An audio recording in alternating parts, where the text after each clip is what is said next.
olha o que eu falei aqui sobre a questão da indicação dele, porque que a gente precisava ter alguém que fosse oriundo de tribos étnicas específicas, que entendesse as pautas LGBTQIAPN+. Vamos ouvir aqui, tá? Que ainda ronda aí a indicação do possível novo ministro do STF, o Cristiano Zanin. Eu fiz um vídeo, inclusive, algumas semanas atrás, comentando uma fala do ministro Silvio Almeida sobre a necessidade de a gente ter representatividade dentro do STF, né? Porque lá é a Suprema Corte do Judiciário brasileiro, eles que analisam as leis, eles que analisam a Constituição e na maioria absoluta dos casos a palavra final no que diz respeito ao entendimento legal está na mão do STF. Então algumas leis ali que poderiam fazer com que mais pessoas pretas acabassem indo para prisão, a falta às vezes de atenção em relação a políticas públicas envolvendo o público LGBTQIAP+, também seria importante ali a necessidade de ter uma pessoa que fosse oriunda desses grupos étnicos ou tribos sociais. O grande problema...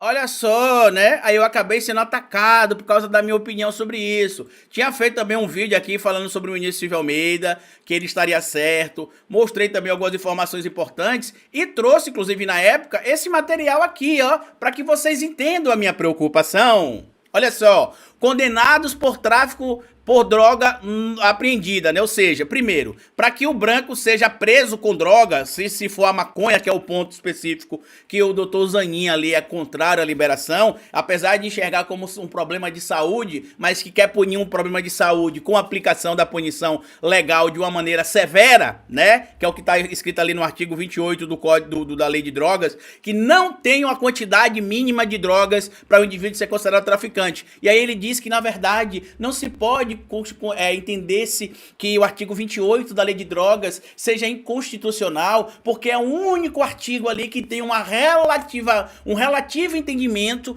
de qual a diferença de um indivíduo que é portador de drogas para consumo e traficante. Qual que é a relativa presença ali? A interpretação do magistrado. Caberá ao magistrado, que na sua grande maioria é um bando de gente como a Lindora Araújo, como o senhor Cristiano Zanin, determinar nas circunstâncias que o indivíduo foi preso, a localidade, o histórico, se as 2 gramas de cocaína que estavam no bolso dele, se as 5 gramas de maconha que estavam no beckzinho dele, era para consumo ou para tráfico.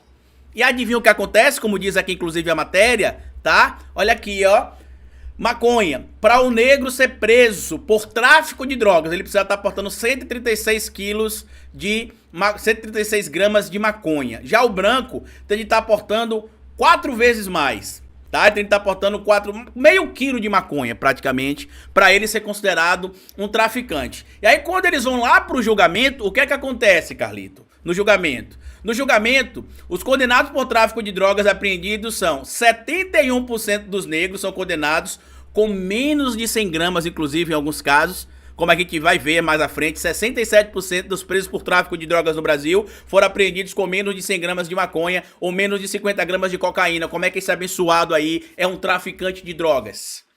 Muitos deles, inclusive, tinham emprego fixo, sem antecedentes criminais e bom comportamento social. Certo? Vamos seguir aqui, ó. Condenação, ou seja, o indivíduo foi preso, o negro foi preso com 136 gramas de maconha, apreendido como traficante. O branco foi apreendido com 485 gramas de maconha, 482 gramas de maconha para ser considerado traficante. Só que quando vai para o julgamento, olha o que acontece. Dos condenados, 71,35% é negro e 64,36% é branco. Só que tem uma diferença, tá? Para o negro ser condenado por tráfico de droga, ele precisa estar portando apenas 145,2 gramas em média. Para um branco ser condenado por tráfico de drogas, ele tem que estar portando 10 vezes mais. Ele tem que estar portando praticamente 10 vezes mais, né? Cerca de 1,150 kg.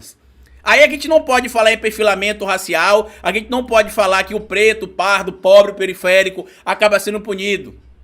Não, mas vamos adotar o discurso do Zanin, que segundo o próprio Zanin trouxe ali, o entendimento, claro, é que o único elemento que dá para se entender aqui, mínimo, relativamente falando sobre quantidade do crime, é o que diz o artigo 28 da lei, da lei 11.343, que é a lei de droga, que virou basicamente ali um apreendouro ali, né, de gente preta, pobre, periférica nesse país. E olha o que diz aqui o artigo 28 no seu parágrafo 2º. Artigo 28. Quem adquirir, guardar, tiver em depósito, transportar ou trouxer consigo para consumo pessoal, droga sem autorização ou em desacordo com determinação legal ou regulamentar será submetido às seguintes penas. E aí, em tese, o indivíduo deveria ser submetido ao quê? A advertência sobre o efeito da droga, prestação de serviço à comunidade, medidas educativas de comparecimento a programa ou curso educativo. Ou seja, as pessoas deveriam ser levadas aqui, o magistrado deveria ver a quantidade da droga apreendida, entender se ela é para tráfico ou para consumo e direcionar a pessoa para essas punições. Mas o que é que acontece em via de regras, como a gente mostrou na estatística da Secretaria ali de São Paulo, da Justiça de São Paulo? O que aparece?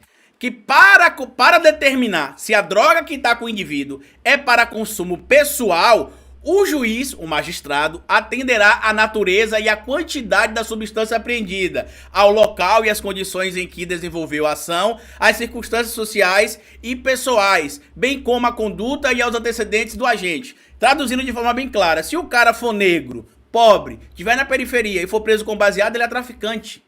É assim que funciona o magistrado.